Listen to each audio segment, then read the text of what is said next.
church family. It's Heather McInerney, and I want to welcome you to week 6 in our Foundations Bible reading plan. I hope that you've enjoyed traveling through the scriptures together. I know I have. And this week we will be wrapping up the book of Genesis. We'll be in chapters 48 through 50, looking at the last part of the story of Joseph's life. And then we'll jump into Exodus and be in chapters 1 through 7 as we begin our study in the life of Moses. And both of their lives are represented in our 2 memory verses. So our first is Genesis 50:20, which is a part of Joseph's story. And then Hebrews 11:24 through 26, that passage refers back to Moses. So we will see both of their lives represented. But this week, as I've been meditating on these passages, and specifically the memory verses, the one thing that's arisen to my heart above all else is that in this world, we will have trouble, just like Jesus told his disciples. But he followed that up with, but take heart, because I have overcome the world. I don't know if you're like me, but as we've looked through the lives of all the patriarchs up until this point, it's just been so clear that nobody's life is without strife. No one's life is without sorrow. Even within families, the family members experience different things, but they've all experienced hardship. And so this week, as we've looked at the life of Joseph, his, to me, stands out as a man of character who was attempting to do the right thing at every turn. Of course, he was a little braggy about his coat and made his brothers upset when he said that he was the favorite. But beyond that, he was seeking to flee temptation. He was seeking to make wise choices, to look out for others. But it seemed like at every turn, someone was out to get him, throwing him in a well, putting him in prison, forgetting about him.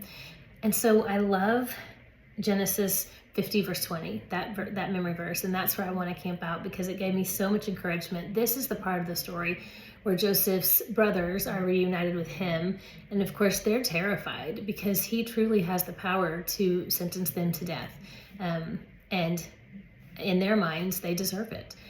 However, we read this in Genesis at the very end of chapter 50, and he says to them, don't be afraid. So you can just imagine these trembling grown men before him. But he says, don't be afraid. Am I in the place of God?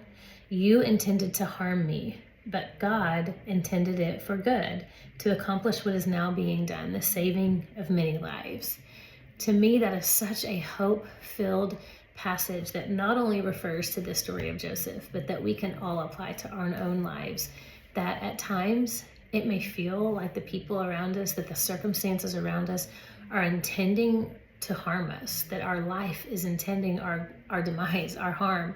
But yet, if we could zoom out a bit and remember that God takes hard things and uses them for good to accomplish his purposes. In Joseph's life, it was the literal saving of many lives because he was saving lives through the famine.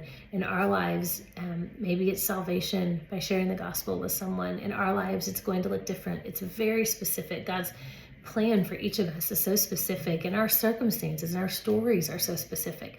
No one is walking your exact story, but we can all bank on this promise from God that when it seems like the world is against us, when it seems like people are out to only harm us, that we might raise our gaze and look to God and remember that he is the God who redeems hard situations. And so as I journaled and thought about these passages, a couple of questions came to my heart, and so I'll ask them to you as well. The first question that I asked myself was, where do I need to look to God rather than, like the Proverbs would say, leaning on my own understanding? Where do I need to look to God for his perspective instead of leaning on my own understanding? And then the second question I asked myself was, what can I learn from my own story? How can my own story encourage me now? And thinking of how God was faithful to Heather then, well, he's going to be faithful to me now. And so I would encourage you to ask yourself those same questions. And that I pray that we all would be able to turn our gaze towards God and see the author of the big story, the whole story, the beginning, middle, and the end. Decades from now, when we're not on this earth anymore, he's still in control and his story is still going on. So I hope you have a wonderful week in the scriptures, and I hope to see you at church on Sunday.